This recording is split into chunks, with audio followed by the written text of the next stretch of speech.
Well, hi folks again, and I'm John, and I'm continuing the Templates for Change Journeys of the Spirit series with one of my favourite poets, W.B. Yeats, and his Enchanted Landscapes of Western Ireland. Well, this really was an enchanted journey of the spirit for me to the mystical landscapes of Yeats in the west of Ireland, connected to his poetry. And I've always loved Yeats's poetry, particularly, for example, when I was first living in London, perhaps even at the same age, roughly, as Yeats was when he lived in London and wrote poetry. And I've always been fascinated by the descriptions, the myths, and legends, and was captivated by the feelings that came from it.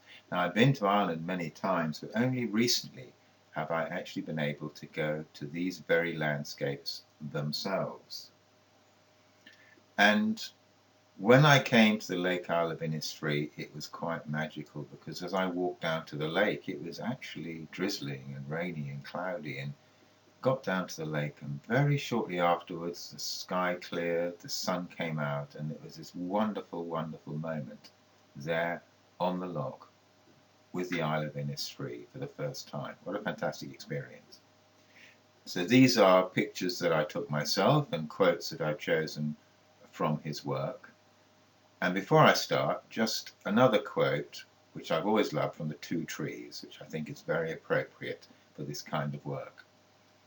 Beloved, gaze in thine own heart, the holy tree is growing there. From joy the holy branches start, and all the trembling flowers they bear.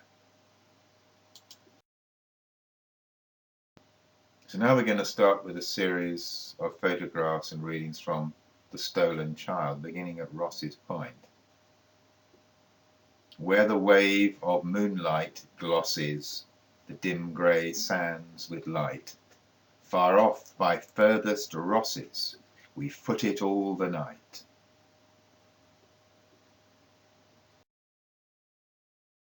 Weaving olden dances, mingling hands and mingling glances, till the moon has taken flight.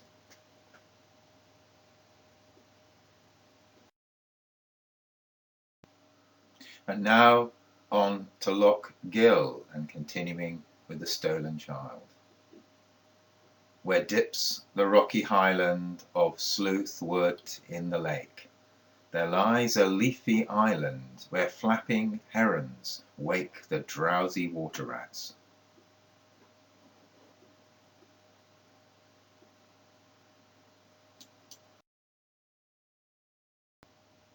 Where the wandering water gushes from the hills above Glen Car.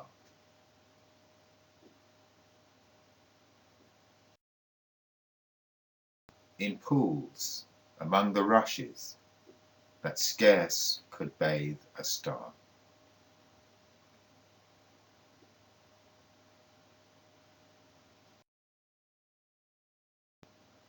Come away, O human child, to the waters and the wild, with a fairy hand in hand, for the world's more full of weeping than you can understand.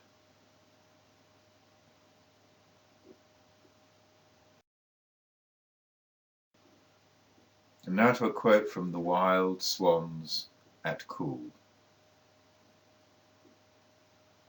Unwearied still, lover by lover, they paddle in the cold, companionable streams, or climb the air.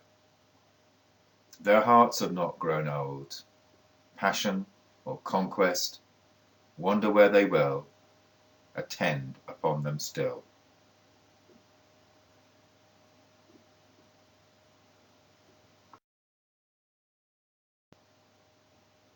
And in memory of Eve Gore Booth and Con Markowitz, from Lissadell.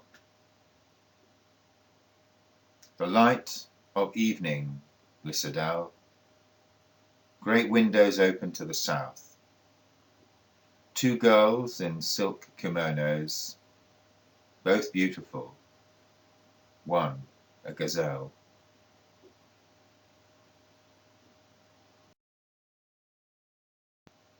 And near Lissadell, the man who dreamed of fairyland.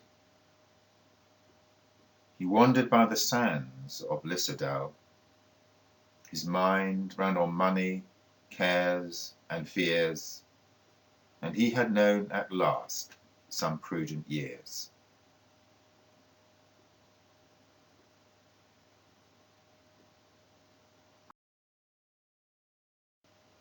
And finally back to the lake isle of Innisfree again. I will arise and go now, and go to Innisfree, and a small cabin build there, of clay and wattles made.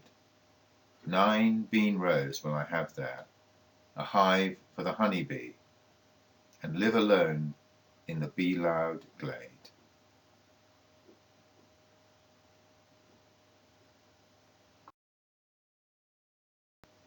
I will arise and go now, for always night and day I hear lake water lapping with low sounds by the shore, while I stand on the roadway or on the pavements grey. I hear it in the deep heart's core.